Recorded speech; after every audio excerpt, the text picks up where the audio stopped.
નમસ્કાર દર્શક મિત્રો, આપ નિહાળી રહ્યા છો સાઈ ગ્રુપ મીડિયા હાઉસ દ્વારા સંચાલિત નવસારી લાઈવ અને ઝટપટ ન્યૂઝ।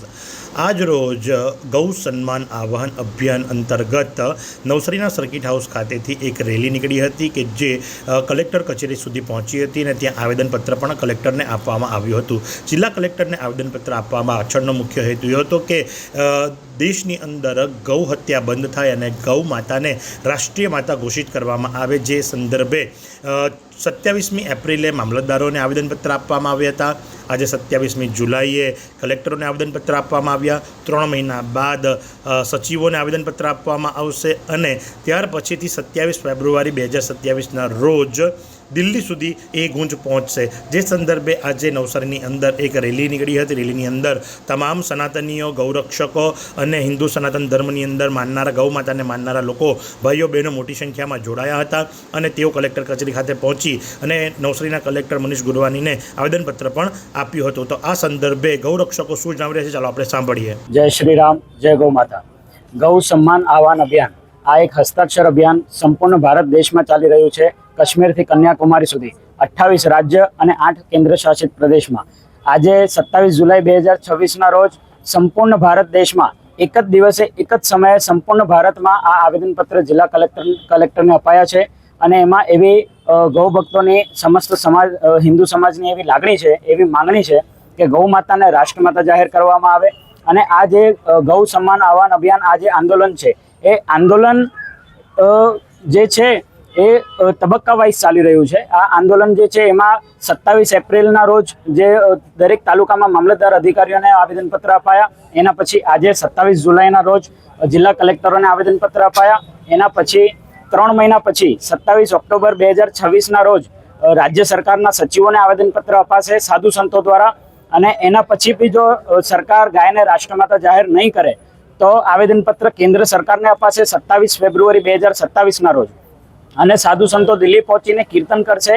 અને એના પછી 15 ઓગસ્ટ 2027 સુધી સાધુ સંતો અને ભારત દેશના તમામ સનાતની હિન્દુઓ રાહ જોશે કે નરેન્દ્ર મોદીજી લાલ કિલ્લા ઉપરથી 15 ઓગસ્ટના દિવસે એ છેલ્લામાં છેલ્લી તક છે, જો ત્યાર સુધી ગાયને રાષ્ટ્રમાતા જાહેર કરવામાં ન આવી તો 16 ઓગસ્ટ 2027થી સંપૂર્ણ ભારત દેશમાં સાધુ સંતો દ્વારા એવો આંદોલન થશે કે આ જે છાત્રોનો આંદોલન થયો એમાં તો સરકારે એક મંત્રી ગુમાવવો પડ્યો, પણ આ સરકાર આખીને આખી પડી જશે કારણ કે 70 વર્ષ કોંગ્રેસે કંઈ નથી કર્યું અને 14 વર્ષથી ભાજપ સત્તામાં છે। જે હિન્દુઓ રામ મંદિરના નામે, રામ ભગવાનના નામે, ગાયના નામે વોટ લેતી છે, પણ છતાં એમણે આજ સુધી ગાય માટે કંઈ નથી કર્યું।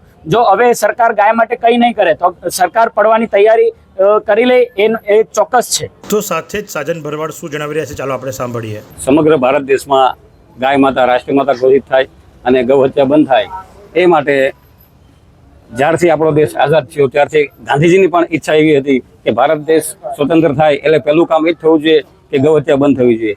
ભારત દેશ આઝાદ થઈ ગયો, આજે વર્ષો વીતી ગયા છતાં ગાયની પરિસ્થિતિ એવી ને એવી જ છે। કોંગ્રેસે 70 વર્ષ રાજ કર્યું, આજે ભારતીય જનતા પણ 14 વર્ષથી રાજમાં છે, સત્તા પર છે, છતાં ગાય માટે કંઈ વિચાર્યું નથી। એટલે સમગ્ર સાધુ સંતો આખા ભારત દેશના એક મંચ ઉપર આવી અને ગૌ સન્માન આહવાન અભિયાન ચલાવી રહ્યા છે। આ અભિયાન સમગ્ર ભારત દેશમાં કાશ્મીરથી કન્યાકુમારી સુધી ચાલે છે। આ અભિયાનમાં તબક્કાવાર મામલતદારથી, કલેક્ટરથી, સચિવથી માંડી અને પછી છેલ્લે વડાપ્રધાન સુધી આવેદનપત્રો અપાવવાના છે અને ત્યાર પછી પણ જો ગાયને રાષ્ટ્રીય માતા ઘોષિત સરકાર નહીં કરે તો બહુ મોટું આંદોલન થવાની શક્યતા છે। આજે હમણાં દિલ્હીમાં ટૂંક સમયમાં આંદોલન થયું છાત્રોનું, એ આંદોલન તો આના સામે કાંઈ નહીં કહેવાય। એટલે મારે મોદી સરકારને એક હાથ જોડીને નમ્ર વિનંતી છે કે આ સનાતનીઓએ અને સમગ્ર હિન્દુએ તમને જે ખોબે ખોબે મત આપ્યા છે એ ફક્ત ને ફક્ત કાશ્મીરમાં 370 હેઠે રામ મંદિર બને અને ગાય રાષ્ટ્રીય માતા ઘોષિત થાય અને ગૌ હત્યા બંધ થાય, ગાયના જે કતલખાનાઓ ચાલે છે એ બંધ થવા જોઈએ એમ સમજીને સમગ્ર હિન્દુ સમાજે તમને મત આપ્યા છે। તો અમારી આશા એ જ છે કે તમે સત્તા પર છો, તમે ગાય માટે વિચારી શકો એમ છો, તમે જ ગાયને રાષ્ટ્રીય માતા ઘોષિત કરી શકો એમ છો। તમે જો આ કામ કરશો તો યુગો યુગો સુધી લોકો તમને યાદ કરશે, પણ તમે જો આમાં ધ્યાન ન આપ્યું તો જેવી હાલત કોંગ્રેસની થઈ એવી હાલત ભારતીય જનતા પાર્ટીની પણ થશે। આ જે વિદ્યાર્થીઓનું આંદોલન થયું છે એ તો કાંઈ નહીં કહેવાય। જો આ ગાય માટે આંદોલન થશે આખા સમગ્ર ભારતમાં, આમાં તો તમારો એક મંત્રી ગયો છે, પણ જો ગાયનું તમે ના વિચાર કર્યો તો તમારી સરકાર પણ જવાની શક્યતા પૂરેપૂરું છે। એટલે મારે તો હાથ જોડીને વિનંતી આ સરકારને કે વહેલી તકે તમે ગાયને રાષ્ટ્રમાતા ઘોષિત કરો। તો સાથે જ સાધુ સંત સમાજ પણ આ અભિયાનની સાથે જોડાયું છે. સંતો શું જણાવી રહ્યા છે ચાલો આપણે સાંભળીએ. मात्र सर्वभूतानां गावः सर्वसुखप्रदाः बोलो गौ मात की जय. बहुत सुंदर.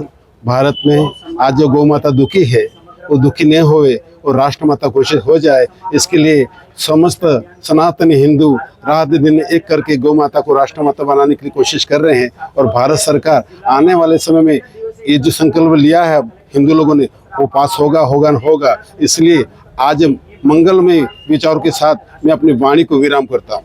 તો જે પ્રમાણે આપે સાંભળ્યું એ મુજબ કે જો 15મી ઓગસ્ટ 2027ના રોજ પ્રધાનમંત્રી નરેન્દ્ર મોદી લાલ કિલ્લા ઉપરથી ગૌ માતાને રાષ્ટ્રીય માતા ઘોષિત ન કરે તો ન ભૂતો ન ભવિષ્યથી એવું આંદોલન સનાતનીઓ દ્વારા સાધુ સંતો દ્વારા કરવામાં આવશે એવી પણ અત્યારથી જ જાહેરાત કરી દેવામાં આવી છે. તો આ જ પ્રમાણે આવા અવનવા સમાચારો માટે આપ નિહાળતા રહો નવસારી લાઈવ અને ઝટપટ ન્યૂઝ. એવી કઈ હોસ્પિટલ છે જ્યાં કેન્સર માટે સર્જરીની સેવા હોય, કીમોથેરાપીની સારવાર હોય, રેડિયેશનની સારવાર હોય, પીટી સીટી સ્કેન હોય, કેન્સરની પેથોલોજી હોય, મેમોગ્રાફી હોય, એટલે કે બધું જ. હા, બધી જ સારવાર એક જ હોસ્પિટલમાં હોય. તે છે નવસારી નિરાલી કેન્સર હોસ્પિટલ.